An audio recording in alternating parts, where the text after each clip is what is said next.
नमस्कार. मी डॉक्टर शुभांगी गोसावी. मनमानस या यूट्यूब चॅनलवर तुम्हा सर्व विद्यार्थ्यांचे स्वागत आहे. नमस्कार विद्यार्थी मित्रांनो. प्रकरणाच्या 1.2 या भागाचा अभ्यास आपण या लेक्चरमध्ये करणार आहोत. यामध्ये आपण मानसशास्त्राचे क्षेत्र किंवा शाखा यांचा अभ्यास करणार आहोत. मानसशास्त्राचे क्षेत्र किंवा शाखा यांचा विचार केला तर त्यामध्ये ह्या शाखा किंवा क्षेत्र 2 भागांमध्ये वर्गीकरण केलं जातं. पहिली भाग म्हणजे मानसशास्त्रीय संशोधनाचं क्षेत्र, ज्याला थेरॉटिकल ब्रँचेस असं म्हटलं जातं.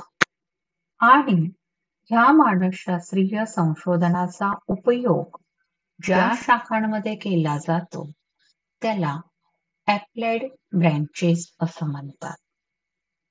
तर ह्या दोन्ही प्रकारच्या शाखांचा आज आपण अभ्यास करणार आहोत. चला तर विद्यार्थी मित्रांनो, आपण सर्वप्रथम येणाऱ्या चिकित्सा मानसशास्त्राचा अभ्यास करूया. चिकित्सा मानसशास्त्र ही एक मानसशास्त्राची प्रमुख शाखा आहे. मनोविकृतींचे निदान करून त्यावर उपचार करणाऱ्या शाखेस चिकित्सा मानसशास्त्र असं म्हटलं जातं.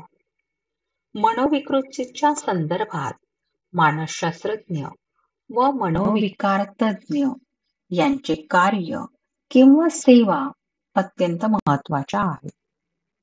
चिकित्सा मानसशास्त्रज्ञ हे प्रामुख्याने मानसशास्त्रातील MA व PhD पदवीधर असतात. तर मनोविकार तज्ञ म्हणजे सायकियाट्रिस्ट हे MBBS नंतर सायकियाट्रिक विषयामधील MD पदवीधर असतात. म्हणजेच ते वैद्यकशास्त्राचे अभ्यासक असतात. चिकित्सा मानसशास्त्रज्ञ हे वृत्त इतिहास पद्धतीद्वारे रुग्णांविषयी माहिती मिळवतात. तसंच वेगवेगळ्या मानसशास्त्रीय चाचण्यांचा उपयोग करून मनोविकृती समजून घेण्यावर भर देतात. तसंच मनोविकृतीच्या निदानासाठी ह्या मानसशास्त्रीय चाचण्यांचा वापर करतात व उपचार करतात.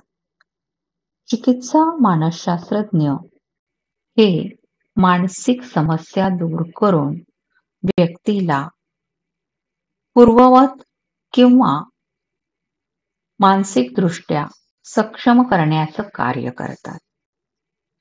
यामध्ये हे मानसशास्त्रज्ञ मनोविकृतीची कारणं शोधून काढतात, समस्या काय आहे व त्या समस्येचे उपाय काय केले पाहिजे याविषयी प्रमुख भूमिका करतात आणि त्यावरून व्यक्तीला चिंतामुक्त, व्याधीमुक्त, मनोविकृतीमुक्त करण्याचा प्रयत्न करत असतात.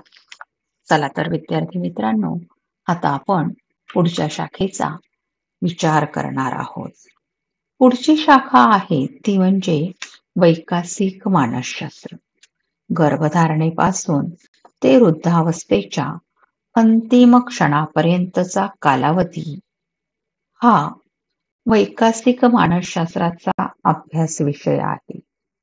विकासाच्या प्रत्येक अवस्थेमध्ये शारीरिक वाढीबरोबर होणाऱ्या गुणात्मक वाढीच्या अभ्यासावर जे मानसशास्त्राचे घटक लक्ष पुरवतात त्यांना वैकासिक मानसशास्त्र असे म्हणतात. जन्मपूर्व अवस्था, अर्भकावस्था, बाल्यावस्था, किशोरावस्था, प्रौढावस्था तसेच मध्यावस्था व वृद्धावस्था अशा विकासाच्या प्रमुख अवस्था आहेत.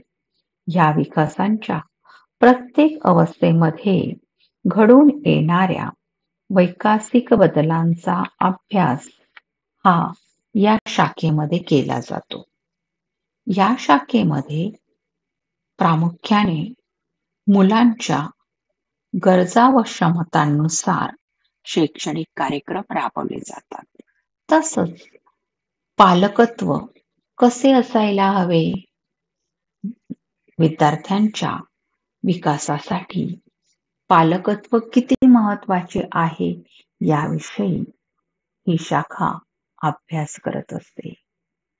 तसेच विविध सामाजिक घटकांचे किंवा नीतिमूल्यांचे, मापदंडांचे व्यक्तीला आकलन व्हावे यासाठी विकासाच्या वेगवेगळ्या टप्प्यावर ही शाखा मार्गदर्शन करत असते. आता पुढची शाखा आहे ती म्हणजे सहमंत्रण मानसशास्त्र. सहमंत्रण मानसशास्त्र म्हणजे काउन्सिलिंग सायकोलॉजी. व्यक्ती आपल्या दररोजच्या जीवनामध्ये अनेक समस्यांनी ग्रासलेली असते. विविध समस्या या व्यक्तीला असतातच. ह्या धकाधकीच्या जीवनामध्ये समस्या विरहित व्यक्ती सापडणं फार मुश्किल आहे. जेवढी जीवनामध्ये धावपळ असेल, म्हणजेच विचारांच्या दृष्टीने गोंधळलेली व्यक्ती असेल आणि आपल्या ध्येयापर्यंत जाण्यासाठी चुकीच्या मार्गांचा अवलंब करत असेल, अशा वेळेस मानसिक ताण हा निर्माण होतो. व्यक्तीच्या समस्या ह्या भावनिक, वैयक्तिक, वैवाहिक, कौटुंबिक, शैक्षणिक, व्यावसायिक तसेच बौद्धिक अशा असू शकतात. या विविध समस्यांमध्ये व्यक्ती गुरफटून जाते व व्यक्तीच्या विकासामध्ये बाधा निर्माण होते. अशा वेळेस व्यक्ती स्वतःचा आत्मविश्वास गमावून बसते. काही व्यक्ती या न्यूनगंडाने पछाडलेल्या असतात, तर काही व्यक्ती गैरसमजातनं आपलं सुखी आणि आनंदी जीवन गमावून बसतात. काही विद्यार्थी वैफल्यामुळे अभ्यासाकडे लक्ष देत नाही, तर अभ्यासक्रम पूर्ण करून पुढे काय करावे अशा विवंचनेमुळे देखील अभ्यास करत नाही. या सर्व समस्यातून मार्ग काढून व्यक्तीला उचित सल्ला देणारी, मार्गदर्शन करून दिशा दाखवणारी ही सहमंत्रण मानसशास्त्राची उपयुक्त शाखा आहे. व्यक्तीचा आत्मविश्वास व्यक्तीला देणारी ही शाखा महत्वाची आहे. सल्ला, मार्गदर्शन करणारी ही शाखा असल्यामुळे याला सहमंत्रण मानसशास्त्र असे म्हणतात. समस्याग्रस्त व्यक्तीशी सुरुवातीला विश्वास संपादन करून बोलले जाते. त्यातून त्याच्यामध्ये असणाऱ्या पॉझिटिव्ह घटकांचा, त्याच्या स्ट्रॉंग पॉइंटचा अभ्यास केला जातो व त्यातून त्याचा आत्मविश्वास कसा वाढेल, स्वतःच्या क्षमतांचा समस्याग्रस्त व्यक्ती कसा उपयोग करून घेईल याविषयी उचित सल्ला व मार्गदर्शन करण्याचं काम हे सहमंत्रण मानसशास्त्रज्ञ करत असतात. त्यानंतरचा घटक येतो तो म्हणजे शैक्षणिक मानसशास्त्र.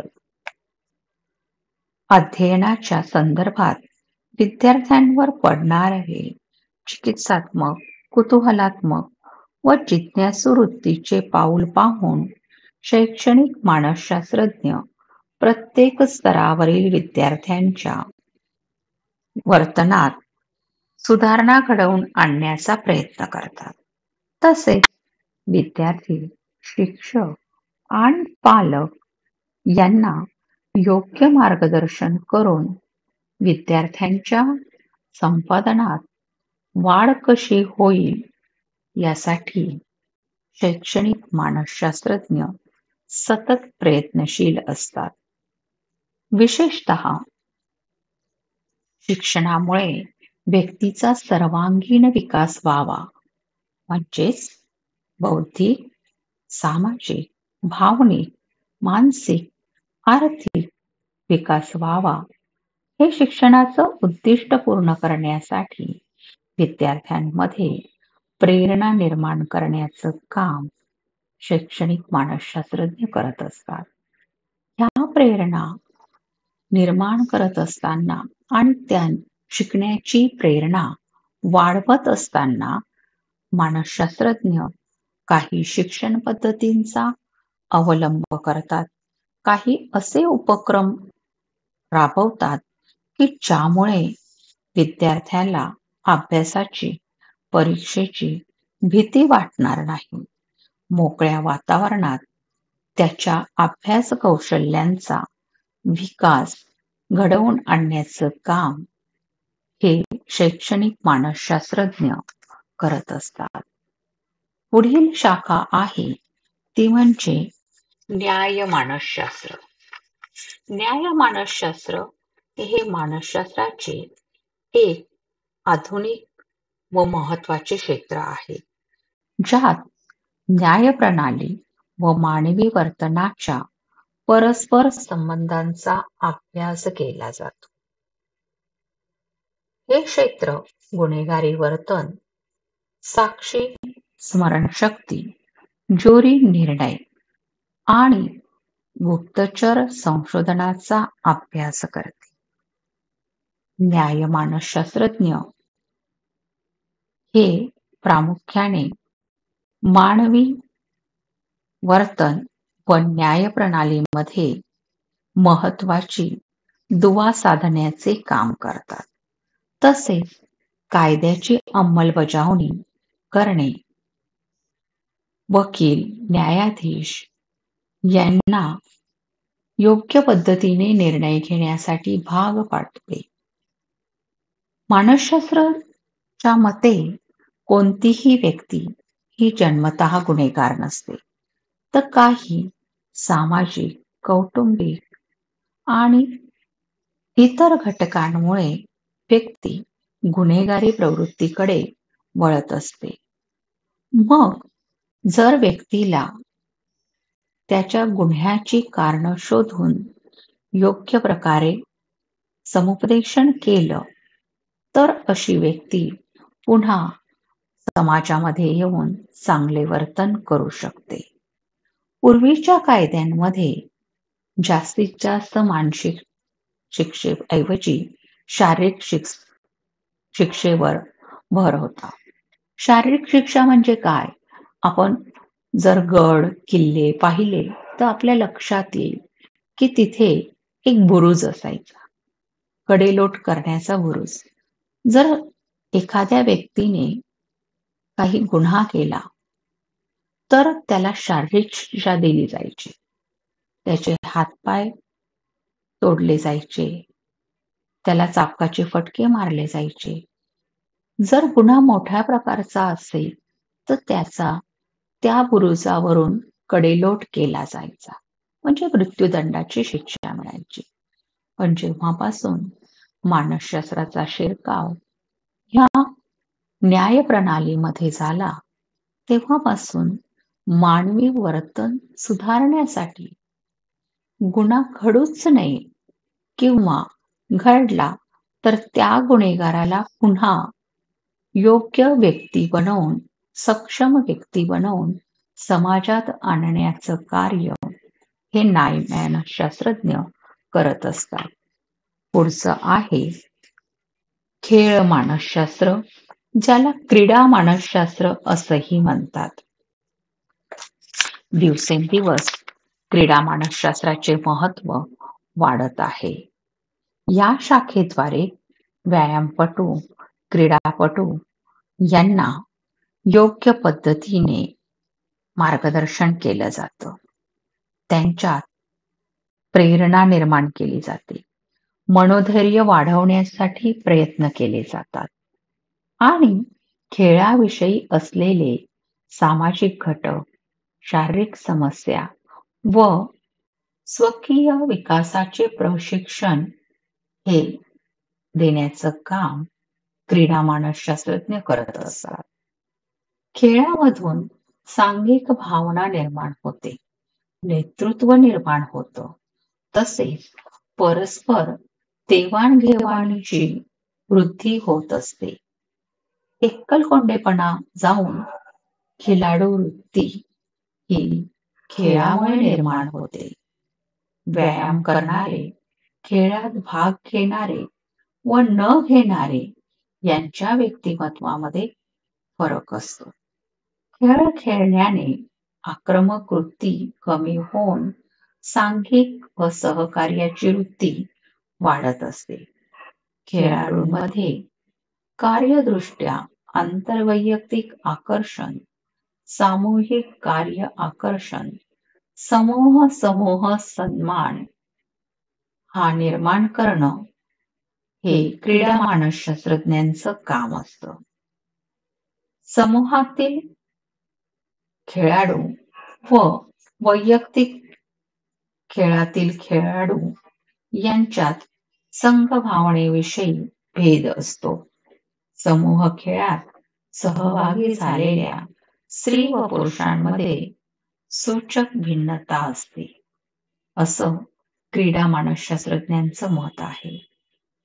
खेळाला किंवा क्रीडेला खेळासारखंच समजायचं, खिलाडू वृत्तीने पुढे जायचं, हे क्रीडा मानसशास्त्रज्ञ खेळाडूंना शिकवत असतात. म्हणून आपण पाहिलं असेल की कुठल्याही प्रकारची मॅच असते, विशेषतः आपण क्रिकेटच्या मॅच खूप पाहतो. यामध्ये एक संघ विजयी होतो तर एक संघ थोड्या कारणामुळे अपयशी होतो. अशा वेळेस अपयशी झालेला संघ हा खिलाडू वृत्तीने सर्वप्रथम यशस्वी किंवा विजयी संघाचं कौतुक करतो, हस्तांदोलन करतो आणि त्यांचं अभिनंदन करतो. ही खिलाडी वृत्ती निर्माण करण्याचं काम हे खेळ मानसशास्त्रज्ञ करत असतात. आता पुढचा मुद्दा आहे तो म्हणजे सैनिकी मानसशास्त्र. दुसऱ्या महायुद्धानंतर सैनिकी मानसशास्त्राची जबाबदारी वाढलेली आहे आणि मानसशास्त्राचा शिरकाव खऱ्या अर्थाने सैनिकी क्षेत्रामध्ये झालेला आहे. सैनिकी मानसशास्त्रामध्ये मानसशास्त्रज्ञ अधिकाऱ्यांच्या आवश्यक असणाऱ्या गुणांचा अभ्यास करून त्यांच्यातल्या नेतृत्व गुणांचा कस लावून निवड करतात.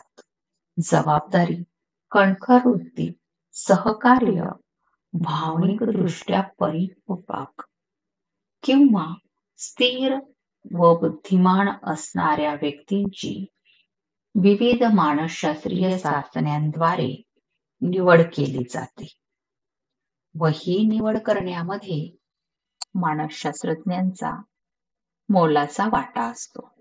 विशेषतः सैनिक व अधिकाऱ्यांचे युद्ध काळातील अत्यंत कठीण परिस्थितीत मनोधैर्य कसे वाढेल यासाठी सैनिकी मानसशास्त्रज्ञ प्रयत्नशील असतात. युद्धप्रसंगी डावपेच लढवणे, अफवा पसरवून शत्रू पक्षाचे खच्चीकरण करणे इत्यादी महत्वाची कार्य या शाखेमध्ये पार पाडली जातात. देशाची संघटित सुरक्षित स्थिती अबाधित राहण्यासाठी सैनिकी मानसशास्त्राची भूमिका महत्वाची आहे. तसेच युद्ध काळात आणि युद्धोत्तर काळात सैनिकांच्या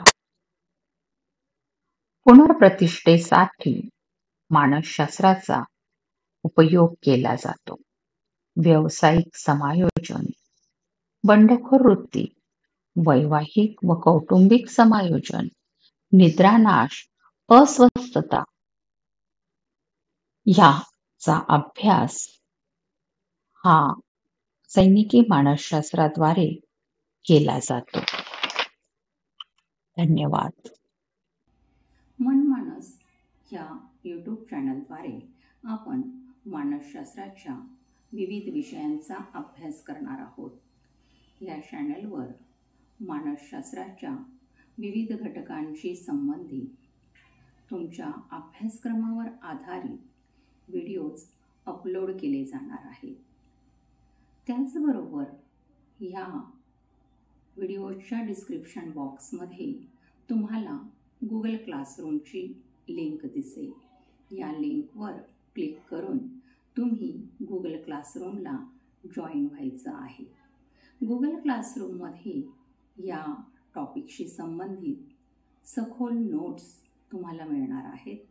त्याचबरोबर विविध मॉक टेस्टसुद्धा असणार आहे, जेणेकरून तुम्ही शिकलेला अभ्यासक्रम तुम्हाला किती समजला आहे हे तुम्हाला लगेच ऑनलाईन पद्धतीने समजणार आहे.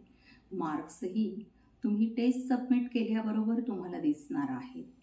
त्यामुळे अभ्यास घटकाचा परिपूर्ण अभ्यास होण्यासाठी ह्या गोष्टी मदत करतील. त्याचबरोबर काही शंका असल्यास आपण गुगल मीटद्वारे भेटणार आहोत. या सर्व माहितीचा तुम्ही लाभ घ्यावा असं मला वाटतंय. धन्यवाद. या यूट्यूब चॅनलला सबस्क्राईब करा आणि लाईक करायला विसरू नका. धन्यवाद. बाय.